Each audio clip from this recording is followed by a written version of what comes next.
peur des Allemands quand même, même en 1944, où vous aviez réussi à... On ne pouvait pas dire qu'on pouvait avoir peur des Puis il y avait des gens très bien aussi parmi eux. Il y en avait partout d'abord. Il y avait des gens chez Raymond Coutentin, alors, enfin, le champ, mais là, la cuisine, là, et puis la petite chambre, l'avion délogé la grand-mère, Sandrine, elle n'a pas pu la mettre coucher en haut.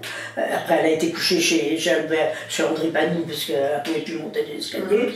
Et bien, il y avait il y avait un bureau, là, il y avait le secrétariat des Allemands, là. Mais ça, c'était au début de la guerre. Mais oui. Ils ont été appartenais, ils sont installés appartenais. Donc à partir du moment où, quand ils sont arrivés, bon, ils sont installés un peu chez les gens, oui, mais tout ça. Il y en avait partout, tout le monde. Voilà, il y en avait partout. À Bourget, il y avait pourtant petit, mais ma tante Marthe, qui était toute seule, son mari était prisonnier, elle n'avait pas d'enfant, et bien, comme était le plus vieux des frères, mon père, et bien, lui, il a été 5 ans parti. Et bien, il n'avait pas d'enfant, il a toujours été prisonnier. Et bien, elle avait que sa petite cuisine puis sa chambre, parce qu'elle en avait dans sa salle à manger partout. Puis boum, boum, boum, boum, tout une petite dans le vapeur. Le rentrant qu'elle allait à la trempe et qu'elle dormait. Parce que pendant la guerre, les médecins n'avaient pas. Il y en avait qui avaient de l'essence, mais M. Talbot l'en touchait un petit peu. Mais autrement, comment elle s'appelait, les médecins partenaient, Gède, Rosenfeld, Boucoin, le faisions sans moto, hein. Gède, pendant la guerre, on le disait, les pages, monsieur, Raoult, docteur, monsieur malade, peut-être me mourir. Oh, monsieur, pensez, allez, hop. Parce que Gède, c'est pas vrai, hein. Parce que les Turcs étaient réfugiés de l'Alsace à la guerre de 14. C'était qui le maire de la Pératte à l'époque? Pendant la guerre, ils ont quand même, faut pas qu'ils disent ça, parce qu'on n'est pas vrai. Parce qu'ils ont eu quand même, le Fernand Lénier, il a été maire avec M. Mondin la dernière année. D'accord, en 44-45 alors.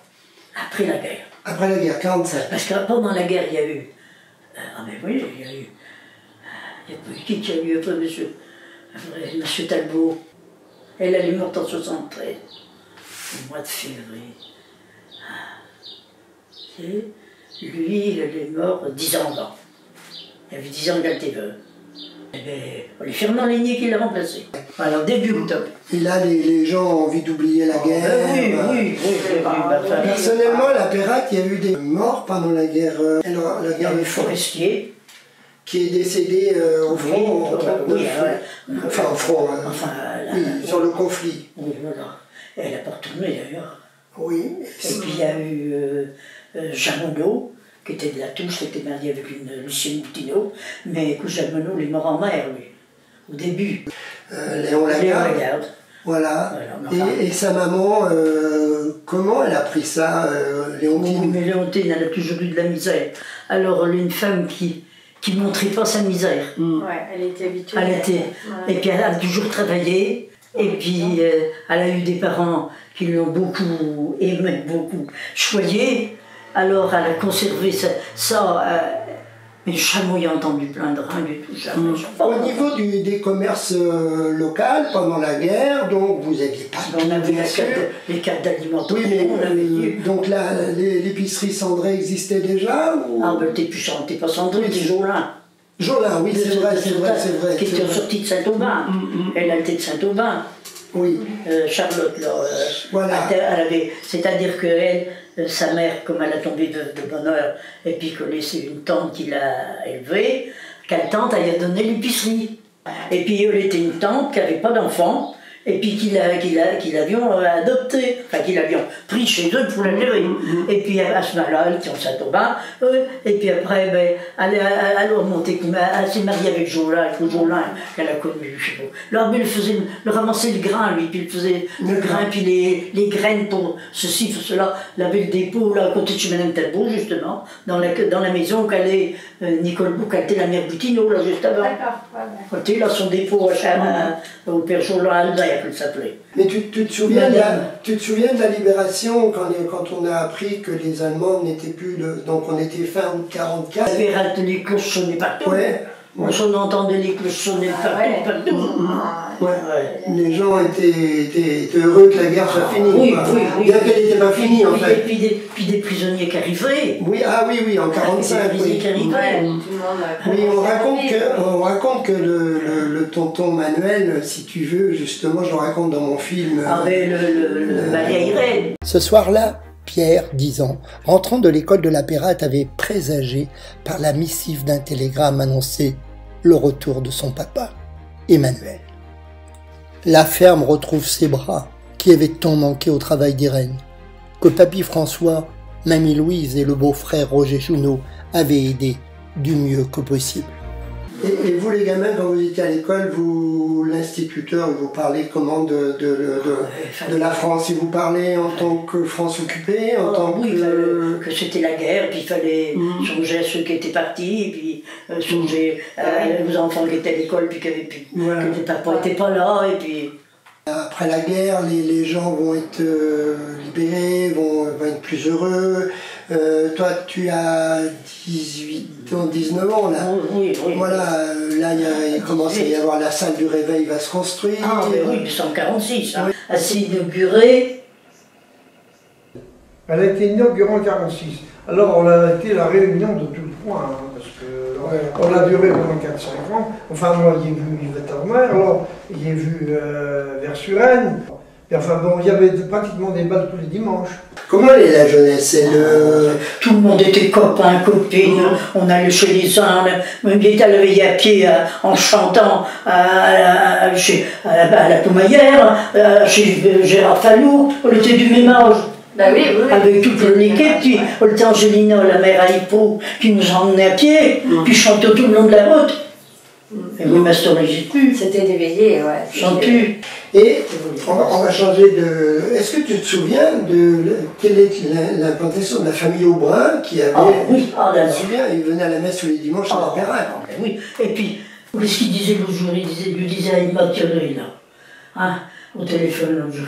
Il dit, écoute, quand il voyait les stalles, tous les gens là, les tiolets, les poupards, toutes les stalles étaient prises. Les premiers bancs, à ce moment-là, on payait les bancs. Tout le monde avait son banc. Toutes les familles de poupards, Pelletier, tout fourmi. Aujourd'hui, il n'y a plus personne. Ah, il n'y a plus personne, ça c'est sûr. Il n'y a plus de messe. Le jour, il dit à Madame Zoubara, mais vous avez vos petites filles, vous ne pouvez pas les emmener. Oh, je ne veux pas traumatiser mes enfants, parce que... Mais ici, vous les emmenez jamais tard, jamais soleil. La famille Aubrin, c'est une famille qui a été des grands donateurs. Au niveau de la commune? Ah oui. Au niveau de l'église, c'est sûr. On était des grands donateurs. Et des gens qui avaient beaucoup de cœur pour l'église. D'ailleurs, Madame Aubrin est la marraine d'une cloche. La mère, Jacques, la monsieur Henri. C'était une grande famille, c'est vrai, qui était de la Pérate, quoi. Je veux dire. Ils ont toujours fait travailler les gens, les gens qui ont été toujours très sympathiques avec leurs fermiers et tout. Il n'y a jamais eu de mésentente. Autrefois, elle était les comtes de Sainte-Marie. C'est ça. Qui sont enterrés là, d'ailleurs. Quand la machine de la tombe était tombée. Il y a un jour, à Beauchamp, il dit, dites donc, la croix de la famille des comtes de Sainte-Marie. D'Agneau de Sainte-Marie. Oui, il dit, est tombée sur la terre. Il faudrait peut-être que vous fouilliez réparer. Alors, j'ai vu ça, il a attrapé le téléphone et téléphoné à M. Jacques. Ah oui. Il a dit, M. Jacques, vous savez, excusez-moi de vous déranger, mais je vous dérange peut-être pour une chose quand même, que ça me fait un peu, j'étais au cimetière, j'ai vu que sur la tombe des comtes de Sainte-Marie, la croix est écorcée. Vous avez bien fait de me le dire. Je vous remercie énormément. Je vais m'occuper de ça. Quand l'on voulait, parce que le voulions l'enlever. Ouais. Et oui, mais quand on sondait, Guérin vient là, on me dit, mais il n'y a pas moyen de rien faire là. Mais certainement pas. C'est des cercueils en plomb. Ah, d'accord. Bon, après, il y a eu la guerre d'Indochine, il y a eu tout ça, il n'y a pas forcément des gens de la commune, mais la guerre d'Algérie était quand même un traumatisme pour toute cette jeunesse qui est partie là-bas. Tout a commencé par cette nuit du 31 octobre au 1er novembre 1954, baptisée la Toussaint Rouge. Des nationalistes algériens organisent alors 70 attentats. Les Félagas annoncent par là même la création du FLN, mouvement politique partisan de l'indépendance de l'Algérie. L'armée française qui vient d'être battue en Indochine est transférée en Algérie pour participer au maintien de l'ordre, occupant les villes, les campagnes et interdisant les actions des rebelles. Les gouvernements français d'Edgar Faure et de Guy Mollet font appel aux jeunes conscrits accomplissant leur service militaire obligatoire. On va les maintenir ou les rappeler sous les drapeaux au-delà même du temps légal. Alors, à la Pérade, je crois qu'il n'y a pas eu de personnes qui sont restées en Algérie. Non. Dans les années 50, la Pérade est revue, il y a quand même des... on parle du moulin, voilà, oui, puis on parle, il y a comment il s'appelle, Rambaud, donc c'est une grosse activité. Le moulin, il va brûler dans les années 57, 58, je sais pas. Oui, à peu près, oui. Oui, il y avait quelqu'un qui avait pipi le feu. Vous avez vu le feu? Je t'ai dit que c'était quelqu'un. Oui, non, mais il y a toujours des mauvaises choses. Parce qu'attendez, à des fois que Rambaud, Maximin, quand il y avait quelqu'un qui avait bu au bistrot, tu ne vas pas repartir, t'as qu'à te coucher là dans le coin du moulin. Il y a peut-être un qui a fumé puis qui a fumé le peu. C'est jamais trop sûr, puis personne. Mais même qu'on se disait ceci, on se disait cela, les gens ont toujours respecté les Rambaud quand même. Puis les gens ont eu de la chance de trouver Rambaud pour garder leur couple. Et puis faire vivre sa famille, et puis ses petits-enfants. Parce que leur a aidé beaucoup. Non, mais de toute façon... Il y avait 9 enfants chez Rambaud.